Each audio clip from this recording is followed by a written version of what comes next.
ഇന്ന് നമുക്ക് ഇൻസ്റ്റാഗ്രാമിലൊക്കെ ട്രെൻഡിങ് ആയിട്ടുള്ള മീൻ വറ്റിച്ചത് എങ്ങനെയാണ് ഉണ്ടാക്കുന്നതെന്ന് നോക്കാം.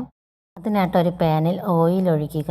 ഓയിൽ ഒഴിച്ചതിന് ശേഷം 2 ടേബിൾ സ്പൂൺ മുളക് പൊടി, 1/4 ടീസ്പൂൺ മഞ്ഞൾപ്പൊടി ചേർത്ത് മിക്സ് ചെയ്തെടുക്കുക.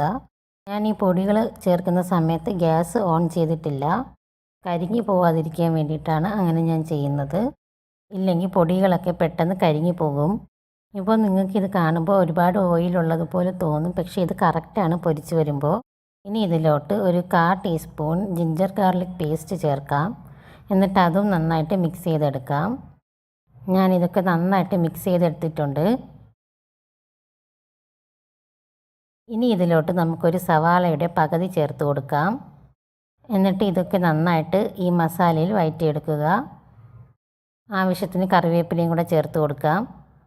ഇനി നമുക്ക് മഞ്ഞൾപ്പൊടിയും മുളക് പൊടിയും മല്ലിപ്പൊടിയും ഒക്കെ ചേർത്ത് പുരട്ടി വച്ചിരിക്കുന്ന ഫിഷ് നമുക്കിതിലോട്ട് ചേർത്ത് കൊടുക്കാം. ഫിഷ് ചേർത്തപ്പോഴാണ് ഞാൻ പുളി ഒഴിച്ചില്ല എന്ന് ആലോചിച്ചത്. ഞാനൊരു ചെറിയ നെല്ലിക്ക വലിപ്പത്തിലുള്ള പുളി വെള്ളത്തിൽ മിക്സ് ചെയ്തിട്ട് ഒഴിക്കുകയാണ്.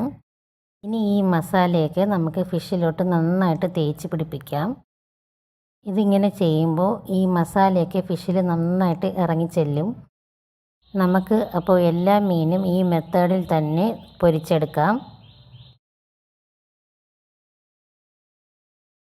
ഞാൻ ഓരോ മീനും ചേർക്കുമ്പോഴും ഇതുപോലെ മസാല ഇങ്ങനെ തേച്ച് പിടിപ്പിക്കുന്നുണ്ട്. അപ്പോൾ എൻ്റെ കയ്യിലുള്ള മുഴുവൻ മീനും ഞാൻ ഇതിലോട്ട് ഇട്ടിട്ടുണ്ട്. ഇനി ഈ മസാലയ്ക്ക് ഇതുപോലെ പിടിപ്പിച്ചതിന് ശേഷം നമുക്ക് നന്നായിട്ട് വറ്റിച്ചെടുക്കാം. ഇതിൻ്റെ ഉള്ള ഈ മസാല മാത്രം മതി നമുക്ക് ചോറ് കഴിക്കാൻ, നല്ല ടേസ്റ്റാണ്. നിങ്ങൾ ഒരിക്കലെങ്കിലും ഇത് ട്രൈ ചെയ്ത് നോക്കണം. ഞാൻ ഇൻസ്റ്റാഗ്രാമിൽ കണ്ടിട്ടാണ് ഞാൻ ട്രൈ ചെയ്ത് നോക്കിയത്. കണ്ടപ്പോൾ തന്നെ എനിക്ക് വളരെ ടേസ്റ്റി ആയിട്ട് തോന്നിയപ്പോൾ ഞാൻ ട്രൈ ചെയ്ത് നോക്കിയതാണ്. അപ്പോൾ എനിക്ക് നന്നായിട്ട് ഇഷ്ടപ്പെട്ടു. അതുകൊണ്ടാണ് ഞാൻ നിങ്ങളുമായിട്ട് ഷെയർ ചെയ്യുന്നത്. ഇനി ഇതിലോട്ട് കുറച്ചുകൂടെ കറിവേപ്പില ചേർത്ത് കൊടുക്കാം. ഞാൻ ഈ ഫിഷിനെ മറിച്ചിടുകയാണ്. ഒരു സൈഡ് മുരിങ്ങി വന്നിട്ടുണ്ട് അത്യാവശ്യം.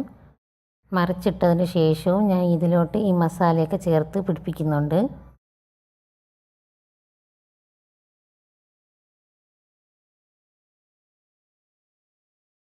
അങ്ങനെ എല്ലാ മീനും ഞാൻ വീണ്ടും മറിച്ചിട്ട് കൊടുത്തിട്ടുണ്ട്. ഇതിൻ്റെ കൂടെ കോമ്പിനേഷനായിട്ട് നല്ല അയല മീൻ കറിയും ഈ വറ്റിച്ച മീനും പിന്നെ ചീരത്തോരനുമാണ് ഞാൻ ഇന്ന് ഇതിൻ്റെ കൂടെ കോംബോ ആയിട്ട് കഴിക്കുന്നത്. അപ്പോൾ അതേ മീനൊക്കെ നന്നായിട്ട് മുരിഞ്ഞ് പറ്റി വന്നിട്ടുണ്ട്. ഞാൻ പറഞ്ഞില്ലേ, ഈ ഓയിലൊക്കെ യൂസ് ചെയ്യുമ്പോൾ നിങ്ങൾക്ക് ഓവറായിട്ട് തോന്നും, പക്ഷേ പൊരിച്ച് വരുമ്പോൾ ഇത് കറക്റ്റായിരിക്കും. നമുക്കിതൊരു സർവിങ് ബൗളിലോട്ട് മാറ്റാം. ഞാൻ എല്ലാ സർവിങ് ബൗളിലോട്ട് മാറ്റിയിട്ടുണ്ട് എല്ലാ ഫിഷും. നമുക്ക് നല്ല ചൂട് ചോറിനൊപ്പം ഈ പൊരിച്ച മീനും ഇതിൻ്റെ മസാലയൊക്കെ ചേർത്ത് നമുക്ക് മിക്സ് ചെയ്ത് കഴിക്കാം. Thank you.